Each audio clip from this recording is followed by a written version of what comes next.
I'm Eric. I'm Debbie. And we're going to ask some questions here of why the moment of diagnosis for IDD is so life-changing for the parent. Because it's overwhelming and something that you don't expect when you're pregnant like I was. And I found out that I was a carrier through a routine blood test after 2 years of trying to get pregnant unsuccessfully. And then that was a life-changing moment to find that out.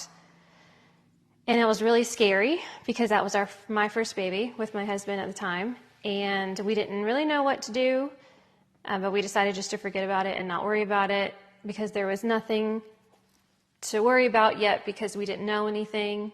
And then once I got the phone call that I was a carrier, and not only a carrier, I was extremely high carrier, and my genetic repeats were very high considering what they should. Like the normal range is 20, mine was in the 70s, I think it was 76.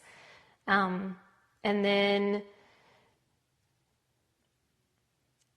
it kind of just stopped. I was driving home on a summer day, big pregnant, about 4.5, 5 months pregnant. And then I got the call that, I was the carrier, and then I just cried all the way home and had to pull off in a parking lot and be emotional and just sob for a little bit. And then I came home and Darren was there and he was watching TV, and I told him that I just got the call because he could tell that I was upset. And he was very supportive in that moment and encouraging, and we immediately tried to be optimistic and thought that it was only a 50-50 chance and there was still hope, and maybe our first baby wouldn't have this, because that wouldn't make, if we're just going to be optimistic, that's not going to happen. And then I had to have a amniocentesis to check the baby, and that is where they stick a huge needle about this big in your stomach, and you have to be 6 months pregnant in order to not have a miscarriage. Even then, it's a very high likelihood that you could have a miscarriage, and you have to be on bed rest for 3 days after. But you go into the doctor's office, and then once they call you back after waiting, then they have that huge needle, and they have an ultrasound too.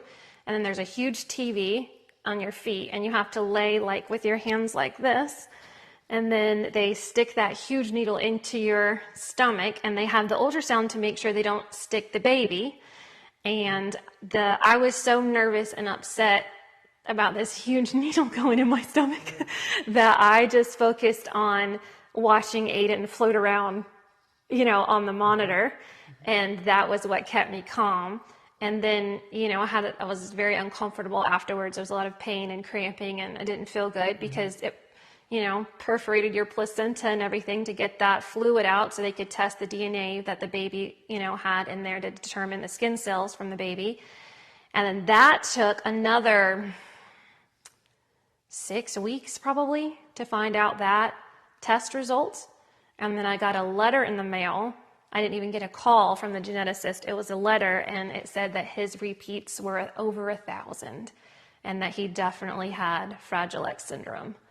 And then that was just, everything just stopped. So I wasn't happy about having a baby. I was just devastated that my baby was gonna, in my mind, suffer. And I didn't know what to do. And because that was a spectrum disorder, no one could really tell me what to expect.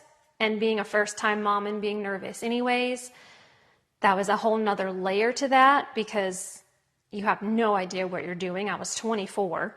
And then on top of that, I have this spectrum disorder that nobody can really give me clear answers on. There's much better information now, 13 and a half years later, than there was back then. But, it was just really, really a lot of anxiety and a lot of fear and a lot of overwhelm and a lot of uncertainty. And it kind of sucked the joy out of the moment of having my first baby. So it's maybe like some emotional trauma. Yeah. That's just, and I would think in my, imagination, whenever any parent finds out, you're relieved to know that this is the condition and that you can kind of face it and you give it a name, right? Whether you're pregnant or whether you have a toddler that's not developing on the milestones the way that they think they should be, to have the diagnosis in a way is a relief, but then also in a way is, really fearful, because now you have this, and then you look at your baby, and I think a lot of mistakes people make is when they look at their child, they see that diagnosis. They don't see that individual little person that really just wants to color and play and be happy and run around. They miss that part because they're focused on the diagnosis. I was like that for a long time. I didn't see Aiden as Aiden. I saw Aiden as, oh, he has Fragile X and he's very fragile and I need to make sure he has this and that, and very high strung and overwhelmed and lots of stress. And that was, the first years of both of our, like journey into that together, because I was alone so much because Darren was in the military. So he traveled for months at a time. I was completely alone. So whenever I think other families have that, and there are several that I know, they felt overwhelmed to know, like, okay, this is what we finally have, but then it's a whole bunch of other thing that comes with that as far as dealing with it and organizing and doctors and specialists and meds and therapists. What do you think some of the most important steps that you should take, or you maybe should have taken, that maybe you didn't, or took being longer? more present, I think, and enjoying the journey of motherhood, and not being so stressed out about the diagnosis, because he's not going to ever not have it. So being so just instead of accepting that and reframing that into, well, this is what it is and this is how I can love my child in this way or that way, how they need me, and show up that way. I think a lot of times they just get trapped in that fear cycle, and they just on that loop, and they just they're not present in that moment of just playing with their kid, right? Because they're just worried about other things. And then listening to too much outside opinions. Everyone's going to have an opinion. Everyone's going to have a thought. Everyone's going to do something better. Everyone's going to have a better technique. And when you search and search and search so much and listen to everyone's opinion, then I think that you can get overwhelmed, and then you don't know what to do because you get lost in the soup of everyone else's voice, and you're not centered and don't pay attention to your own voice, because you know your child best and what they need best. And I think the most important thing, like the first steps, would be to find a really good pediatrician that hears you, understands your concerns, and really listens to you and validates the different things that you want to talk about your kid and the development or medications or, whatever the diagnosis is. And then your mental health is really important. Right, so support system behind it. Yeah. Is, finding and navigating that really helps. Yeah, it definitely helps. And taking care of yourself helps, because you can't pour from an empty cup. So it's for you to take that minute as a parent or a caregiver and go get a massage, or read a book, or you do something that you enjoy, and don't let that diagnosis suck the joy out of your life, but still find moments of joy throughout your life and really take care of yourself and your own mental well-being. I think is really extremely important, because I believe that makes you a better parent to the child in the long run. Okay. And you've taught me that, I feel like. That makes sense. Yeah. Awesome. Thank you. You're welcome. So what life looked like after Aiden was born and he was through his newborn, 6 weeks, 2 months kind of stage. Then it was all specialist, but they couldn't tell me any information because he was too little, and all newborns special needs are not unless it's a medical and they need a trach or some kind of medical issue. But cognitive development is completely different. They can't really tell you anything. So it was almost, I went to have the records, but I didn't get any information. So by the time I found out that he was positive for having Fragile X, I read every pamphlet, website, book, listened to webinars, did everything that I could possibly do to find out. I joined the Fragile X support groups. Just searching for answers to questions to see. Because if they tell you that, it's a spectrum, he could talk or he could not talk. He could be able to read and write and go to college, or he could not know he's even in the room. Like, it's such a huge spectrum. And it's not that this kid has 1,000 repeats and he can read and write, and this one has 2,000. So that isn't even a thing. Like, the repeats, once it's fully, expanded to that point, then it doesn't matter. They just have it, right? And then the way their brain processes it is all developed like per person. So it's all individualized for that person, just similar to autism. You know, there are some autistic people that are like brilliant masterminds, right? And can do all kinds of like art and everything. And then there's some that, you know, are really self-interest and you have to monitor them 24/7. So it's this similar thing.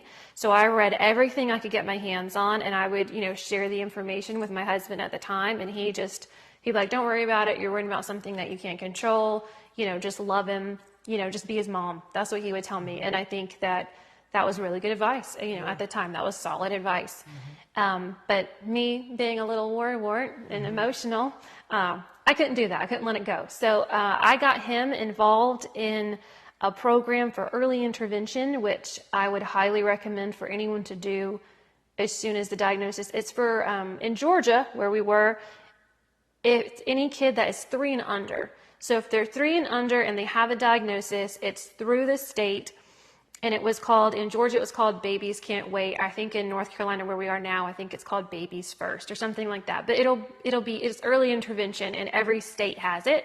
And then every state will give you all kinds of resources. So I had a medical one that I went to. So if he needed like a walker, if he needed a feeding tube, if he needed whatever, I could get all of my medical services through one part.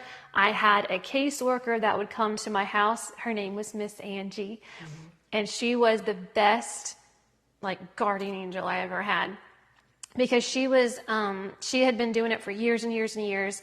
And Aiden couldn't sit up. He didn't meet any of his milestones as far as like little babies were concerned. Like for a typical baby. Yeah, no, he didn't. He wasn't rolling over at 6 months. He wasn't sitting up. He wasn't crawling around.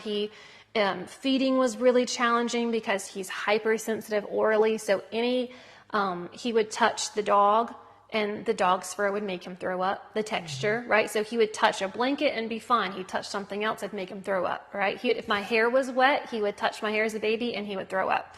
And it was really weird because he was just throwing up all the time. And so that was upsetting to me because my baby's throwing up all the time, and it was all like sensory processing stuff. And so she helped me desensitize him. She showed me different therapies, and she was a therapist. So she would go to everyone's, who was her caseload, once a week, and she would sit with me for an hour or 2 hours, and she would just be like, hey, let's do this. And she'd show me different therapies to use. She'd give me copies of her therapy book. She would like Xerox it for me and give me copies and staple them together. And I still have them downstairs in my paperwork, my bags of paperwork I have downstairs. I still have those. And it was all about like how to roll your baby and different massages to give them and different things to help train them. It was physical therapy. So she taught me how to do physical therapy on my baby, which helped a lot. And then I had a speech therapist come in that helped me work desensitizing him orally. So we had different tools that I would rub on his gums and rub on his lips and rub all over his face and his cheeks and his throat to get him kind of desensitized from that so that he wouldn't be so sensitive, right? So that was kind of what that looked like. And I would highly recommend that to anybody, because it was a godsend when you didn't know what to do, and no one in my family knew what to do, because even though this diagnosis had peaked its head in my family for generations, they would just, a long time ago in the 70s and 60s and 50s, they would just put them in a home and then that was it. Right. So they didn't know what it was. They had no research on it. It wasn't even discovered, Fragile X, until the 80s, right? So it wasn't even like clinically a thing until the 80s. So there was nobody really knew anything, and everyone just was like, well, we don't know. So it was nice to have like an anchor point like Miss Angie, to have some direction, because you can read everything and it still doesn't, sometimes I felt very isolated, right? Because I didn't feel all my other friends that were having babies, their babies were crawling and their babies were saying, babbling words. My baby didn't speak. He was completely silent unless he was crying. Like he didn't like babble around a lot. But then we got him into speech therapy, and he was 15 months old. He was in physical therapy, occupational therapy, and speech therapy multiple times a week. And I did it over and over and over again. And then every time we were playing, I would make sure to have my therapy notes from Miss Angie all over the house. And I would just do therapy with him all the time. And I would put him in the tub, and I'd do sensory bins, because he didn't like rice. So I'd put him in a thing of rice, like in one of those baby bathtubs. I'd put like dried beans and rice and let him play with it and get it used to his hands, because he didn't like it, but then it desensitized him. So then after a while, he'd play in it. And I remember a huge milestone was wet sand and wet dirt. He was not a fan of that. It would make him throw up. And then Darren and I took him to the beach when he was 2, and he played in the sand. And he didn't throw up when he was like walking around barefoot on the sand. I was like, oh, like we were both bracing for it. And he did. Then he was like digging in the sand, and we're like, oh my God, dude, he's digging in the sand. And we got so excited. So that definitely worked. The early intervention therapy worked. And I was fortunate where I lived whenever I decided to go back to work, because the therapy was very expensive. We went to Easter Seals, and it was a special need development, like a care center, and they accepted babies that had, you had to have a clinical diagnosis from 6 weeks, and they took all the way up to senior citizens, like with Down syndrome or IDD or autism or, whatever was going on. And they had therapists there in-house. So while I was working, while he was at, his daycare center, he was surrounded by other kids that had special needs. So they all had something kind of going on, and it wasn't, it was like a 2-to-1 ratio. So the daycare person only had 2 babies, right? So it was really one-on-one attention, and he was getting therapy 4 days a week there. So, which was awesome, right? Because then I could work, even though I was paying for the therapy at the daycare, but it went really good, and he excelled in that program. And I'll never forget the first time he started talking, and then he started being able to eat more normal, and then he started to do the development came more fast, and I remember the first time we went to a Fragile X doctor, a specialist. I won't say her name, but she was at Emory, and I went there, and he was like 2.5, I want to say, 2.5, somewhere around there. We were on the waiting list for a year, and we finally got, our appointment. And she was like, look, I'm going to be real with you. Your baby is not going to be affectionate with you. He is not going to ever tell you that he loves you. Do not expect that. And he is not going to even know that you're in the room. You need to understand what you're dealing with, and you need to understand that you are now a caregiver. And I understand that she was trying to prepare me for what could happen, like worst case scenario, and just be really blunt and shock me into, oh, this isn't a joke. But I didn't take it as a joke anyways. And I just remember crying all the way home from Atlanta. Yeah. And I just cried and cried and cried because I was like, because I love my baby so much. And you know me, I'm very emotional and touchy-feely. And and to think that my baby won't let me hug him. She's like, don't expect that. She's like, basically, you're a caretaker of someone who's never going to appreciate you. And my mom was with me at that appointment because I was scared to drive with a toddler, basically, to Atlanta by myself. And so she was with me. And so I had to pull over, and she had to drive the rest of the way home because I was crying so hard I couldn't drive. But she was wrong. She was wrong. And Aiden is 13.5 now. He is, as you know, very affectionate child. He sits and has conversations and shares his thoughts and ideas. He's constantly kissing on me and hugging me and rubbing my face and rubbing my hair and everything. And he is nothing like that she said. So I think that even though you have a diagnosis, whatever that is, don't take the doctor's word that that's just how it's going to be and put limitations on your child. You just need to love them where they're at and love them through it and give them the best support you can, and then they will excel however, whatever their abilities allow. Right, your input can definitely change the outcome. Right. And I just, at that moment, whenever I was, crying on the way home, like I thought about it, and I was really sad for several days. I battled depression really bad anyways for a while since I was dealing with that. I just remember thinking, you know what? I don't accept that as an answer. I don't accept that. That's not how that's going to be. I know he loves me because I know that my baby when he looks at me, there's something there. He's not just like a vegetated state. Right. I was like, there is something there. There's a personality there. I don't accept that as an answer. And I just completely forgot that she ever said that. And I just did my own thing. And I would talk to him all the time. And I took that little joker everywhere that I went. Any little outing, I would go with him, and we'd go around the park together. We'd go to the pool together. I would take him to my friend's house because it was important that them and their children get exposed to a child that wasn't like them because it helps everybody.